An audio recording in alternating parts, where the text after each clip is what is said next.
இன்றைய புனிதர் அறிவோம். டிசம்பர் 18 புனித வினிபால்ட். குடும்பம் ஒரு குட்டி திருச்சபை, இறைவன் வாழும் ஆலயம்.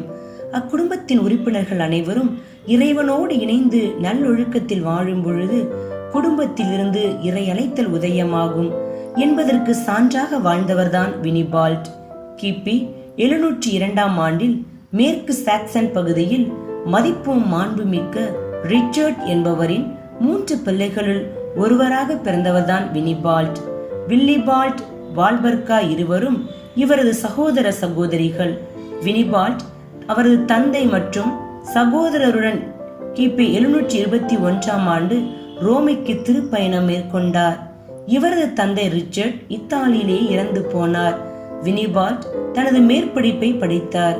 அங்கு இருந்தபோது துறவு வாழ்வின் முன் அடையாளமாக உச்சந்தலையில் வட்டமாக மொட்டையடித்துக் கொண்டு ரோமையில் இருந்து இங்கிலாந்து திரும்பிய வினிபால்ட் புனித பூமியில் துறவு வாழ்வு வாழ தமது உறவினர்கள் சிலரை அழைத்துக் கொண்டு மீண்டும் ரோமைக்கு பயணமானார். அங்கு வந்த அவரது உறவினர் போனிபாஸ் வினிபால்ட்டை அழைத்து ஜெர்மன் பகுதிக்கு நற்செய்தி அறிவிக்க செல்லுமாறு கேட்டார். தனது உறவினர் போனிபாஸின் கோரிக்கையை ஏற்ற வினிபால்ட் துரிஜியா என்ற இடத்திற்கு சென்று குருத்துவ அருள்பொழிவு பெற்று ஜெர்மன் பவாரியா பகுதிகளில் உள்ள ஆலயங்களுக்கு பொறுப்பாளராக நியமிக்கப்பட்டார். இக்காலகட்டங்களில் இச்சஸ்டேட் மறைப்பகுதியின் ஆயராக வினிபால்ட்டின் சகோதரர் வில்லிபால்ட் இருந்தார். வில்லிபால்ட் தனது பகுதியில் உள்ள குரு மாணவர்களை பயிற்றுவிக்கவும் பல்வேறு பயிற்சிகளை அளிக்கவும் ஒரு துறவுமடம் அமைக்க திட்டமிட்டார். அதனை நிறைவேற்ற வினிபால்ட்டை அழைத்தார். ஹேடன் ஹெய்ம் என்ற இடத்திற்கு சென்ற வினிபால்ட் தம் துறவிகளுடன் இணைந்து முட்புதர்களை சுத்தம் செய்து சிறிய குடில் ஒன்றை உருவாக்கினார். விரைவில் கண்ணீர் மடம் அமைக்க அவரது சகோதரி வால்பர்காவும் அங்கு வந்து சேர்ந்தார். எல்லோரது கடின உழைப்பின் பயனாக 2 துறவு மடங்கள் உருவானது. அந்த பகுதியில் வாழ்ந்த சிலைகளை வழிபடுகிறவர்கள் இதற்கு கடுமையான எதிர்ப்பு தெரிவித்தார்கள். நேரடியாக ஆட்களை கொண்டு வந்து வினிபால்ட்டை தாக்கி காயப்படுத்தினார்கள். இருந்தபோதும் இறைவனின் அருளால் எந்த ஒரு ஆபத்தும் இன்றி வினிபால்ட் காப்பாற்றப்பட்டார்.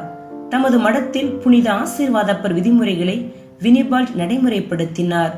கல்வி மற்றும் மறைப்பணித்தளத்தின் மையமாக துறவு மடத்தை வளர்த்தெடுத்தார். தொடர்ந்து இறைவனை நோக்கி செல்லுங்கள், ஏனென்றால் புனித நகருக்குள் நுழைய நாம் யாருக்கும் தகுதி இல்லை என்று சீடர்களுக்கு அறிவுறுத்தினார். கிபி 761 ஆண்டு ஃபுல்டராவில் உள்ள புனித போனிபாஸ் திருத்தலத்திற்கு ஜெபிக்க சென்றார்.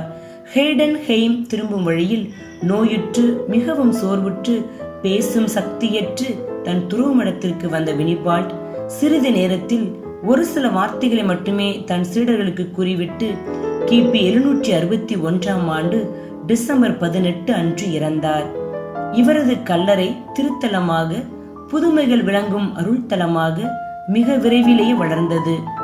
உட்ரெசிந்த் நகர புனித கிரெகோரியின் வாழ்க்கை வரலாற்றை எழுதிய புனித லட்ஜர், எனது தலைவருக்கு மிகவும் பிடித்தமான நெருக்கமானவர்தான் வினிபால்ட் என்று எழுதினார்.